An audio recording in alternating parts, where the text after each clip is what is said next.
வண்ணாரப்பேட்டையில் கஞ்சா வியாபாரம் செய்த இருவரை போலீசார் அதிரடியாக கைது செய்தனர். சென்னை வண்ணாரப்பேட்டை மாடல் லைன் அம்பேத்கர் சிலை அருகே வழக்கறிஞர் முத்திரை பதித்த வெள்ளை நிற கார் ஒன்று அருகில் சந்தேகத்திற்கிடமான வகையில் நின்று கொண்டிருந்த நபர்களிடம் போலீசார் விசாரணை மேற்கொண்டனர். போலீசார் விசாரணையில் அவர்கள் முன்னுக்கு பின் முரணாக பதிலளித்ததால் அவர்களது உடைமைகளை சோதனை செய்தனர். அப்போது அவர்களிடம் 1 கிலோ கஞ்சா வைத்திருந்தது தெரியவந்தது. இதனைத் தொடர்ந்து இருவரையும் கைது செய்த போலீசார் விசாரித்ததில் அவர்கள் இருவரும் மாடல் லைன் குடிசை பகுதியைச் சேர்ந்த விக்கி மற்றும் சந்துரு ஆகிய இருவர் என்பது தெரியவந்தது. அதனைத் தொடர்ந்து அவர்களிடமிருந்து 1 கிலோ கஞ்சா மற்றும் காரை பறிமுதல் செய்த போலீசார் இருவரையும் நீதிமன்றத்தில் ஆஜர்படுத்தி விசாரணைக்கு பின் சிறையில் அடைத்தனர்.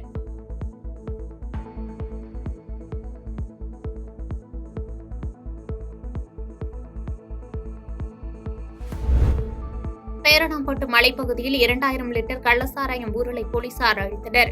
வேலூர் மாவட்டம் பேரணாம்பட்டு சுற்றுவட்டார மலைப்பகுதியில் கள்ளச்சாராயம் காய்ச்சி குடியாத்தம் மற்றும் பேரணாம்பட்டு சுற்றுவட்டார பகுதிகளில் விற்பனை செய்வதாக காவல்துறையினருக்கு ரகசிய தகவல் கிடைத்தது. இதனைத் தொடர்ந்து குடியாத்தம் மதுவிலக்கு காவல்துறையினர் பேரணாம்பட்டு மலைப்பகுதியான பன்னீர்குட்டை பள்ளம், சூரியமக்கா ஆகிய மலைப்பகுதிகளில் சோதனை நடத்தினர். அப்போது மலை குன்றுகளுக்கு அடியே கள்ளச்சாராயம் காய்ச்சுவதற்காக பதுக்கி வைத்திருந்த சுமார் 2000 லிட்டர் கள்ளச்சாராய ஊரலை கீழே கொட்டி அழித்தனர். தொடர்ந்து கள்ளச்சாராய காய்ச்சலில் ஈடுபட்ட கோட்டை காலனி பகுதியைச் சேர்ந்த அருணாச்சலம் மற்றும் கள்ளிச்சேரி பகுதியைச் சேர்ந்த கண்மணி மற்றும் மணிமாறன் ஆகியோர் மீது குடியாத்தம் மதுவிலக்கு போலீசார் வழக்கு பதிவு செய்து அவர்களை தேடி வருகின்றனர். திருவாரூர் மாவட்டம் கொரடாச்சேரியைச் சேர்ந்தவர் அபிராமி. இவர் கடந்த வாரம் ஆவடியில் உள்ள தனது உறவினர் வீட்டிற்கு வந்து அங்கிருந்து திருத்தணி முருகன் கோயிலுக்கு சுவாமி தரிசனம் செய்ய மீண்டும் வீடு திரும்பியுள்ளார். அப்போது திருத்தணியிலிருந்து ஆவடி செல்வதற்கு மின்சார ரயிலில் இரவு 9 மணிக்கு வந்து கொண்டிருந்தார். அப்போது திடீரென அபிராமி கழுத்தில் அணிந்திருந்த 7 சவரன் தாலி சங்கிலியை பறித்துக் கொண்டு மர்ம நபர் ஒருவர் ரயிலில் இருந்து கீழே குதித்து தப்பி ஓடினார். இதுகுறித்து அரக்கோணம் ரயில்வே போலீசார் வழக்கு பதிவு செய்து விசாரணை மேற்கொண்டு வந்ததில் திருவள்ளூர் மாவட்டம் பட்டாபுரம் நேருநகரை சேர்ந்த ஆட்டோ ஓட்டுநர் நாகராஜ் என்பது தெரியவந்தது. இதனையடுத்து நாகராஜை கைது செய்த போலீசார் அவரிடமிருந்து 11 சவரன் தங்க நகையை பறிமுதல் செய்தனர். தாம்பரம் அருகே பட்டப்பகலில் மூதாட்டியிடம் இருசக்கர வாகனத்தில் வந்த மர்ம நபர் தாலி சங்கிலியை பறித்து செல்லும் சிசிடிவி காட்சிகள் வெளியாகி பரபரப்பை ஏற்படுத்தியுள்ளது. தாம்பரம் அடுத்த ராஜகீழ்பாக்கம் மாருதி நகர் பகுதியைச் சேர்ந்தவர் சீதாலட்சுமி.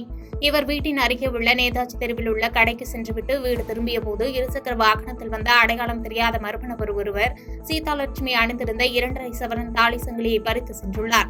இச்சம்பவம் அருகில் உள்ள குடியிருப்பு பகுதியில் பொருத்தப்பட்டிருந்த சிசிடிவி காட்சிகளில் பதிவாகியுள்ளது. சிசிடிவி காட்சிகளை அடிப்படையாக கொண்டு தாலி சங்கிலியை பறித்து சென்ற மர்ம நபரை சேலையூர் போலீசார் தீவிரமாக தேடி வருகின்றனர்.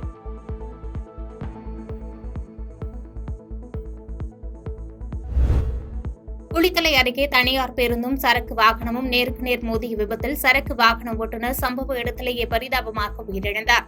கரூர் மாவட்டம் குளித்தலை அருகே கருப்புத்தூர் கரூர் திருச்சி தேசிய நெடுஞ்சாலையில் திருச்சி நோக்கி சென்று கொண்டிருந்த தனியார் பேருந்தும் கிழக்கிலிருந்து மேற்கு நோக்கி வாழைக்காய் லோடு ஏற்றிக்கொண்டு வந்து கொண்டிருந்த சரக்கு வாகனமும் ஒன்றுக்கொன்று மோதி விபத்துக்குள்ளானது. இந்த விபத்தில் சரக்கு வாகன ஓட்டுநர் சம்பவ இடத்திலேயே பரிதாபமாக உயிரிழந்தார். மேலும் பேருந்தில் பயணித்த 24 பேர் காயம் ஏற்பட்டு குளித்தலை மாவட்ட அரசு தலைமை மருத்துவமனையில் அனுமதிக்கப்பட்டனர். இதனால் கரூர் திருச்சி தேசிய நெடுஞ்சாலையில் சுமார் 20 நிமிடங்கள் போக்குவரத்து பாதிப்பு ஏற்பட்டது. இதுகுறித்து தகவல் அறிந்த போலீசார் விபத்தில் உயிரிழந்த சரக்கு வாகன ஓட்டுநரின் உடலை கைப்பற்றி பிரேத பரிசோதனைக்காக அனுப்பி வைத்து விசாரணை மேற்கொண்டு வருகின்றனர்.